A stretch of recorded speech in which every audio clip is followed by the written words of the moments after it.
Oh man, that's tough. He took it right off the face, didn't he? Tries to get this up and in, and I think what Cherry thought was he was... That's got a smart. Poor guy Matheson was trying to avoid him, but he was trying to avoid Matheson, so he went off the boards and caught one right in the face. Oh, see the bruise on the cheek already. Oh no, that's bruising already. I can just imagine what that's going to look like tomorrow. I hope his jaw isn't broken. Shoulder doesn't hurt very much, but my face does. Right here. Not here or here so much, but right here. Nope. Ship shape. That looked painful, but was it as painful as this game? I'll let you know. We're going to recap this game. It was Montreal versus the New York Rangers tonight at home in the Bell Center. A lot of great stuff happened this game, and two really bad things that happened, counting that puck in the face. Let's talk about it. He punched you right in the head. He punched me right in the head. Hello. How are you doing? What did I expect out of this game? What did I think was going to happen? I kind of thought before going into the game that this was going to be a hard-fought victory. I know that Jeff Gorton really likes beating his former club, so I thought the guys were going to put on a good show. And they did. They did put on a good show. A lot of them did. A lot of them really showed up and played their best and made things happen. Just like you made things happen in this channel with last video. I thought it might have been possible that we would hit 17,000 subscribers, but it was a little bit of a long shot. Needed over 200 subscribers to do it. And you guys went and did it. Thank you so much to the new subscribers. Thank you so much. Welcome to the community. We're glad to have you. And I bring this type of stuff every video. So stay tuned and keep watching for videos. And did you ever watch? I think we scraped at 20,000 views. As of doing this video, we're at 19,000 views. That's big time. We'll get shown on the watch page a lot for that type of engagement. So as always, I appreciate you guys so much. Thank you so much. But let's talk about this game. And where do we have to start again? Oui, c'est ça. Faut commencer avec la formation de départ. We're starting with the starting lineup. Gives you a good idea of what's going on, and boy, do we have an update. I'm going to keep you in suspense, though. Nos attaquants are forwards: Caufield, Suzuki, Slavkovsky, Anderson, Evans, Gallagher. Wait a second. Newhook, Kapanen, Demidov. Hey, Bolduc, Veleno, Beck. Oh my gosh, where is Kirby Dach? Where is Patrick Laine? They're both day-to-day with injuries. The usual suspects, huh? Well, it actually gets worse. No défenseur, our defenseman, Matheson, Dobson, Struble Hudson, Jacques Carrier. Wait a second, who's missing here? Caden Gooley is missing, and he's going to be gone for a bit. Lower body injury, 4 to 6 weeks. This is just brutal. Gooley has been extremely important in certain games. He has shown some inconsistency, but there's no doubt that the team is better with Caden Gooley on it. So yeah, that hurts. That's painful. And that means that, Jackai or Struble draws up, depending on how you look at it. Technically, Jackai is the 6th defenseman and Struble is the 7th, but they share that spot, so they're both 6th. Either way, they're both going to get time, but I would not be surprised if this is a good opportunity to give Engstrom his shot. And meanwhile, Veleno and Owen Beck get their shot for the first time this season. Veleno's first game as a Hab, maybe the most important person on la formation de départ, no gardien, Samuel Montembeault. After Dobesh's performance yesterday, I think a lot of people were expecting him to stay in, roll the hot hand, but that's not how you rotate goaltenders typically, or that's not what you see typically. Unless there is a fight for the crease. Unless there is a fight for the crease. We'll talk about that. All right, so let me grab my notes. They're going to drop the puck here. And although the game just started, it's already 2-1 New York. It really feels like the league is trying to stifle the Canadiens, do anything they can, and they're forcing them to start the game behind by 1. Terrible. Now, I guess this is just a mistake by Sportsnet. I don't know. We'll talk more about Sportsnet in a minute. But before we do that, let's talk about something good. Kept in at the line by Matthew Robertson and taken away. And it's Caufield with Slavkovsky scores! Juraj Slavkovsky, his 2nd goal of the season. 2 goals, no assists. I'm still considering this full season Slav. I mean, if he keeps on this pace for goals, he'll have 28 goals this season. So That's like where I want to see him. Is he gonna do it? I think we'll see a couple of 2-goal games for him for sure. So yeah, I think that he's gonna keep this pace and better it. But let's talk about this goal. I mean, this was hugely because Caufield strips Robertson of the puck and then sets it up beautifully for Slav. Like Slav didn't have to do a whole lot of work on this. He just had to join the rush. Nonetheless, beautiful goal. And now we're seeing the Habs go on the power play because of a hooking call. It would be really great if the power play clicked right away, putting the New York Rangers down by 2 and giving them a heck of a mountain to climb. To Gallagher. Sharp angle. Here's a scores. Nick Suzuki. What a feed by Demidov. Power play goal. Nick Suzuki, 2-1. I will tell you that Ivan Demidov has some very clear vision, because what a beautiful goal. He saw Nick Suzuki and he put that puck on Suzuki's tape. Incredible pass by Demidov. Let's see more. I mean, the game's just starting. Surely the Canadiens are going to get a ton more goals. Actually, it was at this very point where I called the outcome of the game. I had that whiskey sense, and I remembered how these things went last season. When Montreal went up early and they went up quick, they would flatten out. They would plateau at where they thought they needed to play, and it wasn't where they needed to play. Their opponents would increase their output on their game and put them on their back foot. That's exactly what happened this game. I went right to social media, so there's a timestamp on this and everything. I'm telling you, if this happens again this season, I'm not going to be surprised. It's their MO. But the Habs are back on the power play, and we see Demidov set up Kapanen in the slot, but Kapanen can't find a way past quick. Now Anderson is going to go to the box. The Rags are going to get their first shot at the PP,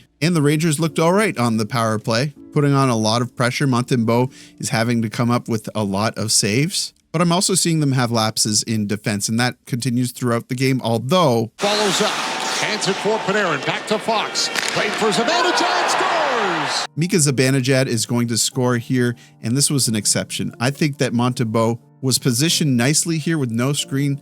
You really want to see him manage to stop this shot. But they get past people. They do get past people. You're allowed one, right? On the other side of the sheet, Demidov is dancing at the line. This is exciting, guys. He still needs to find his pace. He still needs to find some sort of a comfort level, a confidence level. You know that he's not fully engaged yet. The way that he draws in multiple defenders and completely fools them, the way that he can remove one opponent from the play completely. Yeah, it's just starting. Also just starting is the Rangers taking this game very seriously. You can tell they're taking it seriously by how Arbor Xhekaj is being challenged. And then we see the Rangers have 2 big opportunities in succession. And it looks like they're going to tie it up, but luckily it was Rempe that needed to tap it in, and he couldn't find the puck. Then the Rangers finished the last minute of play very strong, setting the tone, making a statement, I think. And like I said, I feel like I've seen this one before. Now it's time for the Ozempic first intermission. Coming up next, the Ozempic first intermission with Ron and the panel. Scary how these big pharmacy companies have money. So the second period starts. Montembeault needs to stay sharp. Rangers are still pouring on the pressure. The puck gets deflected in front, but Montembeault gets a piece of it. Now we see Suzuki get the puck to Newhook, and the play is called, although the puck is not frozen. I wonder if the referee did their job here and didn't call the play. Would we have a Suzuki goal? I don't know. They are supposed to verify whether or not the goaltender has frozen the puck, so this was certainly called prematurely. And now Demidov is getting set up by Newhook after Kapanen absorbs a big hit, creating space for his line mates. Kapanen played an excellent game. There was one goal where he could have been tougher on Zibanejad, but I really liked his game. Frustrations are starting to show up. Rempe gets in too close to Montembeault, and Xhekaj comes in to have a couple words. Now, I'm going to start giving Monty a really hard time here in a minute, but look at the stuff that he has to deal with. I am a big Montembeault supporter, and although I made some realistic statements last season about where he placed in terms of first starting goaltenders, I still think he's an amazing goaltender for the Montreal Canadiens. Anyway, I'm getting ahead of myself. Lane Hutson here gets hit by Sam Carrick, and then Hutson gives it back to Carrick. But what tends to happen with these things is if the enforcer is out on the ice and sees one of the star players getting the business like Hutson just did, there's going to be a fight. And Xhekaj comes in to defend his honor.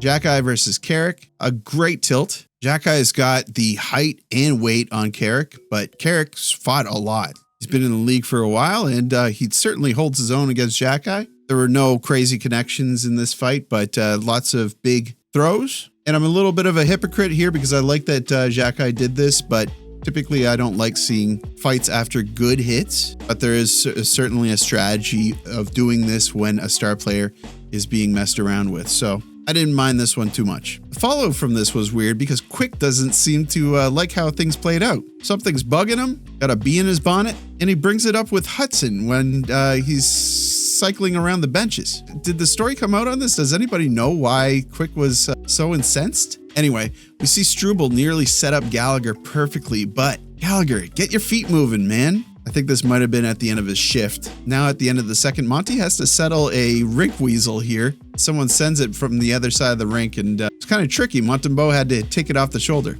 Third period, we come back from the intermission, and the game is already in session. This is the type of stuff you get from Sportsnet. You get the Ozempic first intermission, you get the scoreboard at the start of the game starting 2-1, and then you don't even get to watch the full game. And then JT Miller scores. Thanks, Sportsnet. Jack.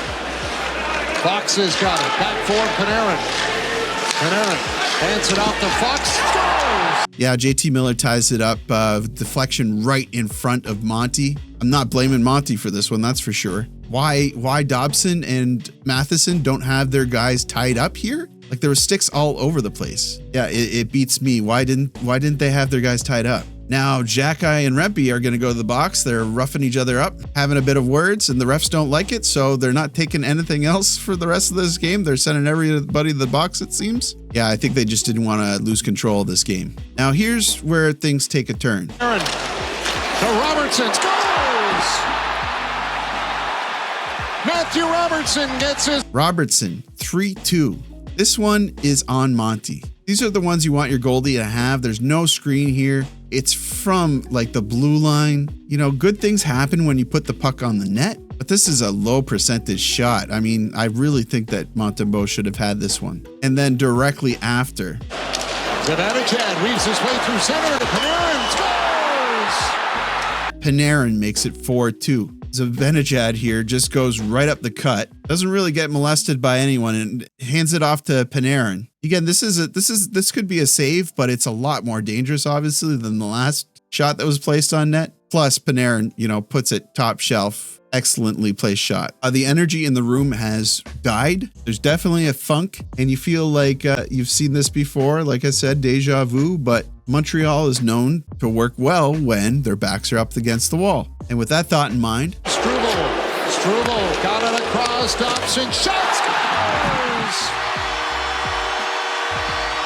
Dobson makes it 4-3. They're within one. This is Dobson's first goal as a Canadian, and it brings life back into the Bell Center, but will it bring life back to the bench? I think it kind of does, although it might be too little too late. Then Hudson fools the camera operator. Now with 3 minutes left, Newhook and Gabrikov are going to go to the box for roughing. Again, they're putting anybody in the box that are trying to make this game messy. The fans at the Bell Center really wanted this to be a penalty on the Rags, but I think that Newhook was too involved in this to get off scot-free. The thing is, some of the reffing during this game, I mean, they were very lenient on New York for interference. So I don't know if I was a ref and I'm trying to manage this game and one team is down. Yeah, maybe Newhook doesn't go to the box here. I don't know. So they're going on 4-on-4. Montreal looks good on 4-on-4. I keep saying this, but the question is, there's a little bit of strategy that needs to be involved. 3 minutes left in the game.